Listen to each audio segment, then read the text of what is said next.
حق کی راہ کے یہ مسافر اپنی جان کس طرح راہ خدا میں سپرد کر رہے تھے۔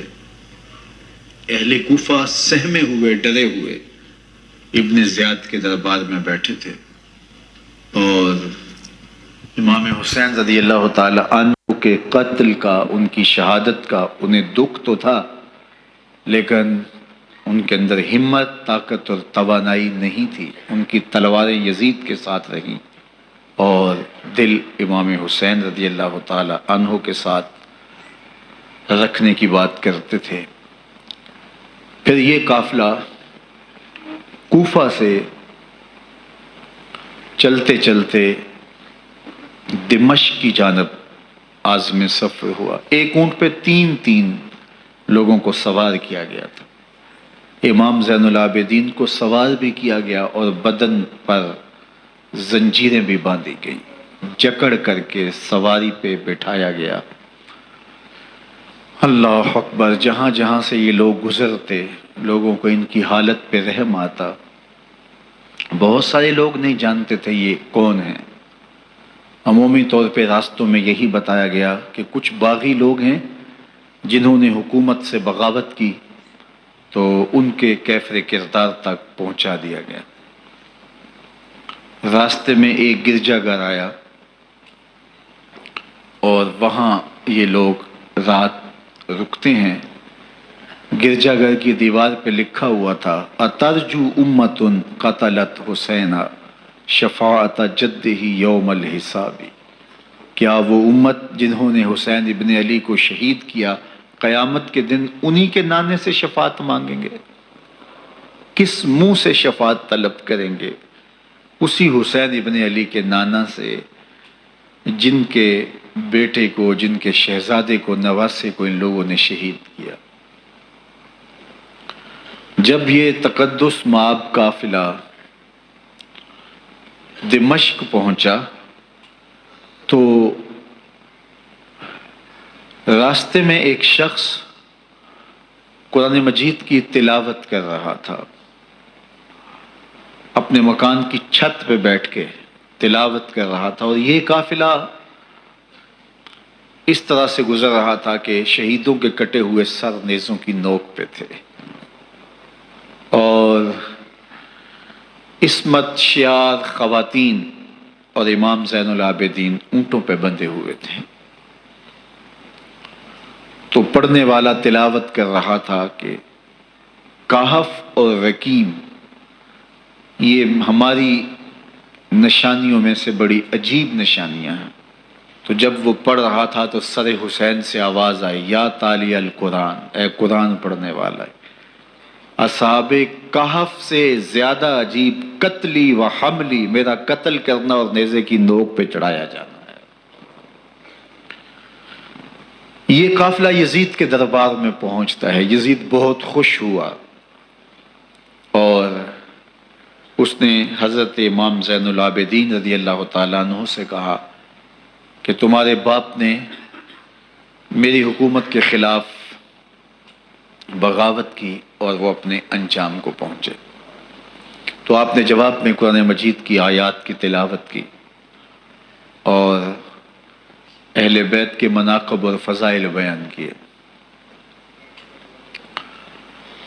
سیدہ زینب سلام اللہ علیہا کا ایک خطبہ اہل بیت کی عظمت، مناقب اور فضائل میں یزید کے دربار میں اپنی انوکھی اور البیلی شان رکھتا ہے۔ یزید پہلے تو خوش ہوا، لیکن جب اس نے لوگوں کے چہرے دیکھے تو وہ پریشان ہو گیا۔ حتیٰ کہ یزید کے دربار میں ایک عیسائی سفیر آیا ہوا تھا، تو اس نے جب کٹے ہوئے سر دیکھے اور خستہ حال سادات کی شہزادیوں کو دیکھا تو اس نے کہا یہ کون لوگ ہیں؟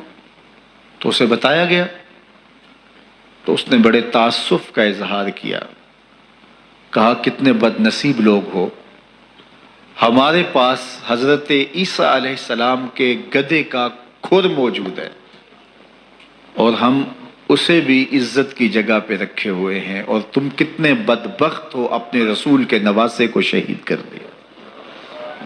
بے مروت بے وفا تیرا بھی کیا افسانہ ہے، جس نے اپنی ہی شمع کو گل کیا تو وہ پروانہ ہے۔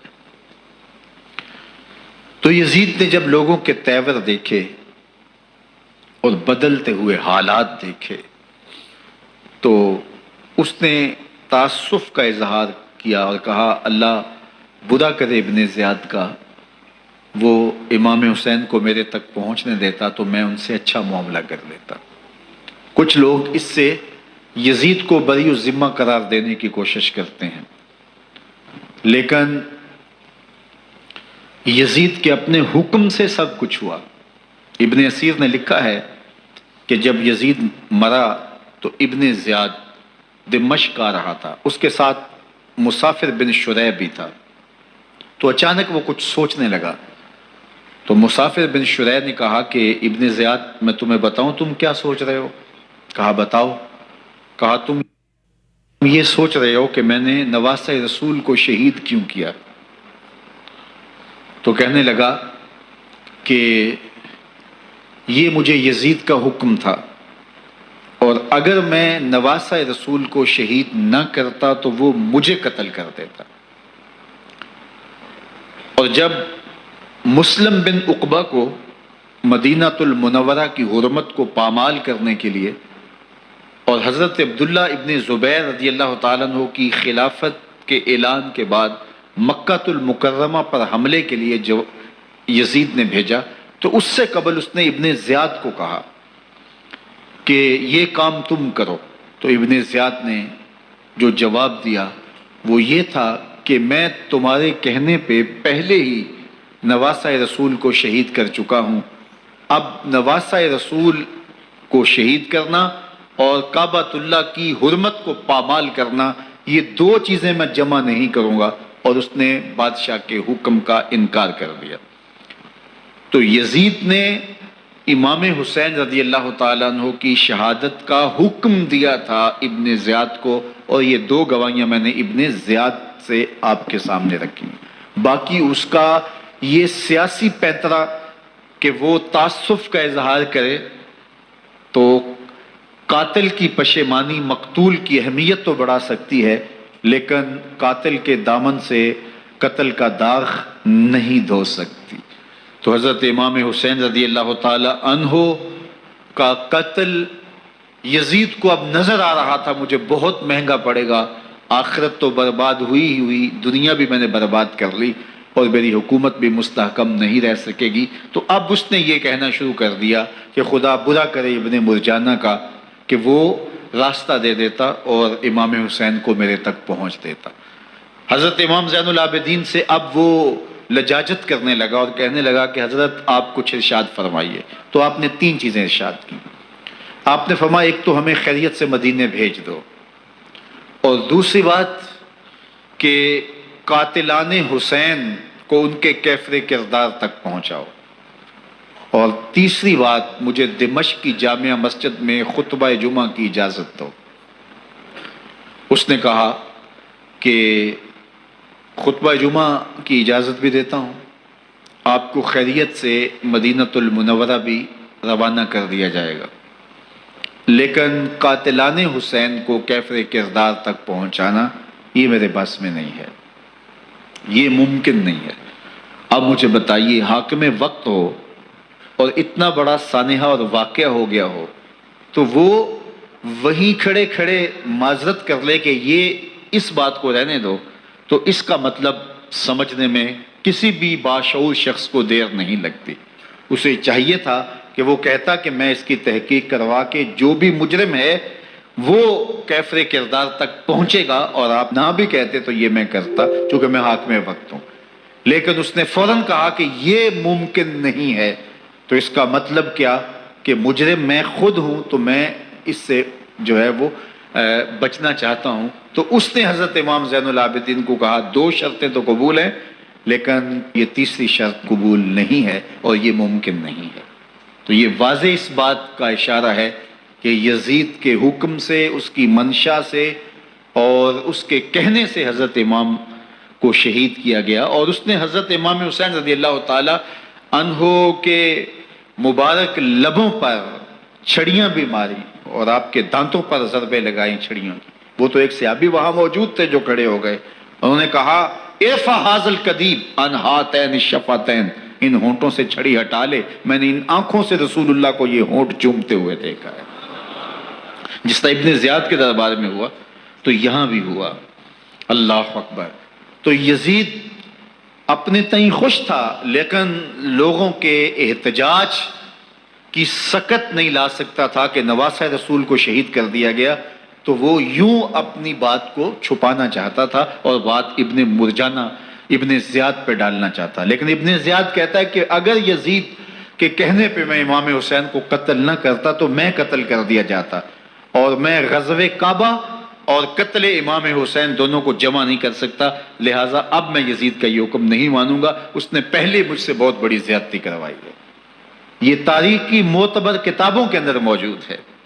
اب یزید نے کہا دو باتیں مان لیتا ہوں، آپ کو مدینہ المنورہ بھی رخصت کر دیتے ہیں، اور دوسرا آپ کو مسجد دمشق میں خطبہ کی اجازت بھی دیتے ہیں۔ اللہ اکبر۔ یہ وقتی تصرف تھا اس کا، ورنہ یہ کون ہے اجازت دینے والا؟ ممبر تو حسین ابن علی کے نانے کا ہے۔ خیر مسجد دمشق میں گئے، لوگوں کا ہجوم تھا، حضرت امام زین العابدین ممبر پہ جلوہ فراز ہوئے۔ خطابت تو ان کے گھر کی لونڈی ہے، تو جب آپ نے کھڑے ہو کر کے خطبہ دیا اور فضائل و مناقب اہل بیت بیان کیے، لوگوں کے سینوں کے اندر آتش محبت اہل بیت کی جوش مارنے لگی۔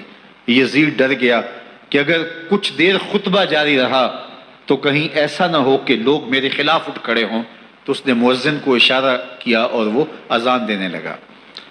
تو اس نے کہا اللہ اکبر اللہ اکبر، تو حضرت امام زین العابدین نے کہا اس میں کوئی شک نہیں کہ اللہ سب سے بڑا ہے۔ پھر کہا اشہد ان لا الہ الا اللہ، تو امام زین العابدین نے فرمایا کہ ہم نے اس بات کی اپنے خون سے گواہی دی ہے کہ اللہ کے علاوہ کوئی معبود نہیں ہے۔ پھر اس نے کہا اشہد ان محمد رسول اللہ، تو حضرت امام زین العابدین نے یزید کی آنکھوں میں آنکھیں ڈال کے کہا یزید دیکھ، اذان میں تیرے نانے کا نام ہے یا میرے نانے کا نام ہے؟ تو حسین ابن علی رضی اللہ تعالی عنہ کا نام کبھی بھی مٹنے والا نہ زیاد کا وہ ستم رہا، نہ یزید کی رہی وہ جفا، رہا تو نام حسین جسے زندہ رکھتی ہے کربلا۔